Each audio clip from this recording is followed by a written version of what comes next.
There is nothing we love more than poking fun at ourselves or Eddie riding a cannon. And Jon Vertigan is the master of that. His knack for race calling has made him famous, and his latest one will leave you in stitches.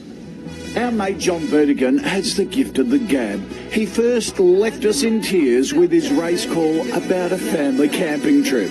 Bongs on in the shower, taking the early lead. Kids are getting along well with what's for tea, sausages again, and we really need a new caravan, and I've got no idea. Have you put sunscreen on was there with Naggy Mum. Can you get me a bag of ice for the esky? There's no Wi-Fi here was next. Then there's his jab about the Christmas holidays. Socks and Jocks missed the start, sort of got wedged out of the barrier with Chris Kringle. Moving forward was Pulma Bonbon, and Uncle Kevin smashed, goes straight to the front with too much champers and over-opinionated sister-in-law. He's even had a shot at us. But here comes Sam Armitage in the red this morning with the cash cow down the outside. The cash cow's with Sam. Sam's put her nose in front, but the cash cow in a photo. Oh, Sam's just happy to be in a photo that's not plastered all over the Daily Mail website. But this morning, he's back with a new take on the Aussie slogans we all know and love.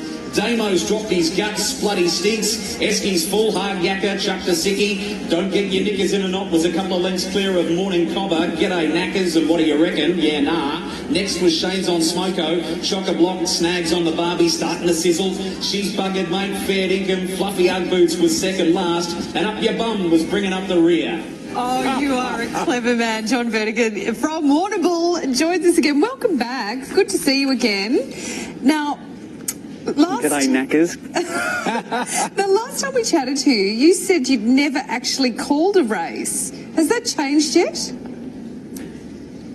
No, that hasn't changed. Imaginary horse races are my thing, and I don't believe that I would be able to identify real horses, Sam. Sorry about that. You've got to do it for a charity one day, yes. I reckon, even if you just make it up, which, who would know? All right, Jon, you've got a special one for us today. Get into it. Yes, okay. Well, I'm sorry, it is an imaginary horse race, so I have had to script this one out once again. That's guys. okay. It's how Bruce McAvaney works. The Sunrise Cup this morning. Here we go. A furlong to go in the Sunrise Cup, and it's Sammy Armitage who's led all the way. The cash cow's giving all she can to stay in this, but Kochy's right there with her. The complete opposite of what his footy club did this year. Sam Max running fourth on the rail, but he's seen an A to Z of cat videos from the crowd. He looks distracted. And speaking of distracted, here's Eddie, the newlywed, looking very fit. And jockey Neil hasn't even pulled the whip out on her yet.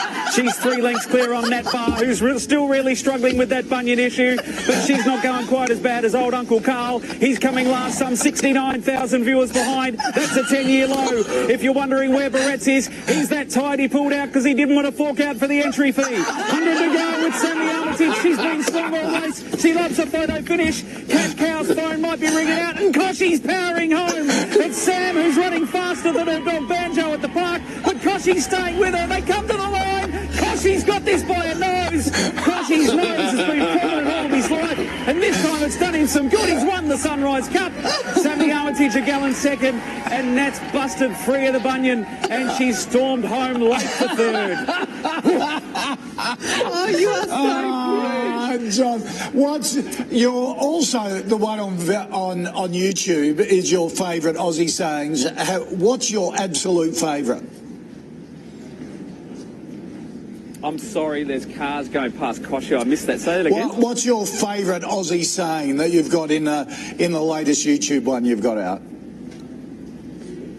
Well, I'm a big one for yeah, nah. It just sums up everything. Yeah, nah. It's the perfect Aussie saying. I actually noticed it a lot. I did the Variety Bash a couple of weeks ago and went up through New South Wales and into Queensland with the Variety Bash. And that's one thing we all share in common is the Aussie slang and the yeah, nah, g'day knackers, how you going, bloke, all that. It's just great. So that's fantastic. Where I got the inspiration for that one. Mate, we love catching you up, particularly on a Friday. You made our day. Good on you. We need to get him down to Flemington, don't we? Yeah, absolutely.